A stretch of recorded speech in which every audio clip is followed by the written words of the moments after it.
বেশ কিছুদিন আগে একটা পৈতে বাড়িতে গেছিলাম আর পৈতেটা ছিল আমার এক বন্ধুর ছেলের। তো যথারীতি সন্ধ্যাবেলায় দিয়া দিশাকে নিয়ে আর সঙ্গে ছিল ওর বাবাও। তো আমরা চারজন বেরিয়ে পড়েছিলাম আর এই যে ফাইনালি পৌঁছে গেছি পৈতে বাড়িতে। সকালের দিকটা বেশ ভালোই বৃষ্টি হচ্ছিল, তো ভেবেছিলাম হয়তো যাওয়া হবে না বৃষ্টি হলে। তো বিকেলের পর থেকে দেখলাম ওয়েদারটা খুবই ভালো আর বৃষ্টি ছিল না, আর বেশ একটা ঠান্ডা ঠান্ডা ওয়েদার। আর এরকম ওয়েদারে অনুষ্ঠান বাড়িতে আসলে দেখবেন বেশ ভালো লাগে। আর চারিপাশটা এত সুন্দরভাবে ডেকোরেশন করা ছিল, আমি চারিদিকটা ভালো করে ঘুরে ঘুরে দেখছিলাম।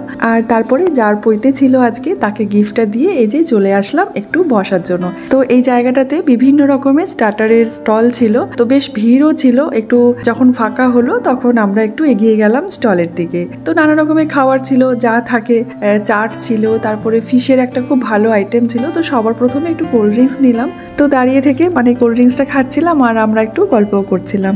তারপর কয়েকটা ছবিও তুলেছি।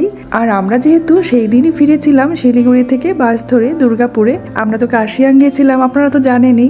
আমি কামাখ্যা গেছিলাম, কামাখ্যা থেকে সোজা চলে গেছিলাম কার্শিয়াংয়ে। তো সেখান থেকে ঘুরে আমরা সেই ভোরবেলাতেই ফিরেছি। আর একটু পাটা আমার ফুলে গেছিল, পাও ব্যথা করছিল, বেশিক্ষণ দাঁড়াতে পারছিলাম না। তারপরে একটা চেয়ার নিয়ে বসে পড়লাম আর দিয়া আর দিশা স্টার্টারগুলো খাচ্ছিল, ওরা আমাকে একটা করে এনে দিচ্ছিল। এটা ভেটকি মাছের একটা রেসিপি ছিল, মানে ভেটকি মাছ আর ধনেপাতা কাঁচা লঙ্কার বেশ ফ্লেভারটা আসছিল, খুব ভালো লাগছিল খেতে। আর আমি খাচ্ছিলাম আর ভাবছিলাম যে ঘরে গিয়ে এটা আমি ট্রাই করবো, এই রেসিপিটা আমি অবশ্যই বানাবো। তো দিয়া দিশারও খুব ভালো লেগেছে, ওরাও খাচ্ছিল। তো এত টেস্টি ছিল না, মানে একদম অন্যরকম এর টেস্টটা লাগছিল আর কি, বেশ ধনেপাতার আর কাঁচা লঙ্কার ফ্লেভারটা আসছিল, খুব ভালো লাগছিল। তো আমি তো খেয়েছি।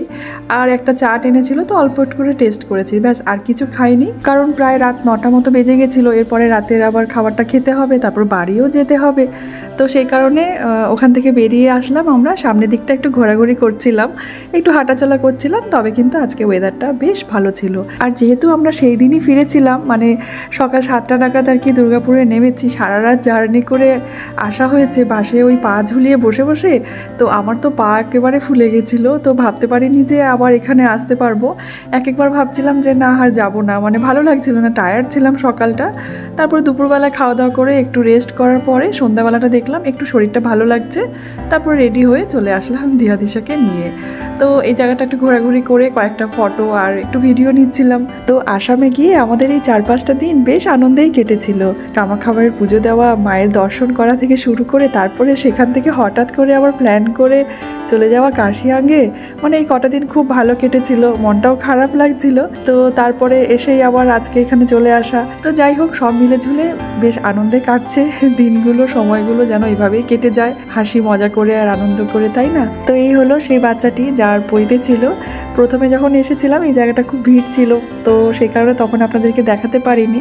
তো যাই হোক, আমরা একটু ঘোরাঘুরি করে এবার এক জায়গায় এসে বসলাম। এখানে খাওয়া দাওয়ার ব্যবস্থাও করা হয়েছিল আর অর্কেস্ট্রায় খুব সুন্দর সুন্দর গান হচ্ছিল। তো আমরা গান শুনছিলাম, যদিও খিদে ছিল না কারোরই সেভাবে, তবে কিন্তু খেতে তো হবে, খেয়ে দিয়ে বাড়ি যেতে হবে, বেশ অনেকটা রাতও হয়ে গেছিলো। তো ভালো লাগছিল, বেশ সুন্দর সুন্দর মিউজিক হচ্ছিল, তারপরে গান হচ্ছিল, শুনছিলাম বসে বসে। তারপর দিয়া দিশাকে নিয়ে আমরা চলে গেলাম। এই জায়গাটাতেও খাবারের ব্যবস্থা করা হয়েছিল, তারপরে আর একটা হল ছিল, সেখানেও কিন্তু খাবারের খুব সুন্দর ব্যবস্থা করা হয়েছিল, মানে কোনো রকম অসুবিধে হয়নি। আর প্রচুর লোকজন ছিল, কিন্তু বেশ ভালোই লোকজন ছিল, তবে কিন্তু কোনো অসুবিধা হয়নি, কিছু বোঝা যায়নি যে এত লোককে কোথায় কিভাবে অ্যারেঞ্জ করা হয়েছিল। তো সবার প্রথমে স্টার্টারে ছিল ফিশ ফ্রাই, তো ফিশ ফ্রাই খেয়ে নিলাম। আর তারপরে একটু কচুরি আর স্টাফ আলুর দম ছিল, একটু টেস্ট করলাম, একটু একটু করে খাবারগুলোকে টেস্ট করছিলাম। এর মাঝে কিন্তু কাতলা মাছের একটা আইটেম এসেছিলো, বোধহয় কাতলা মাছ ভাপা ছিল, সেটা আর নিইনি। আপনারা তো জানেনই আমি মাছ খেতে একদম পছন্দ করি না।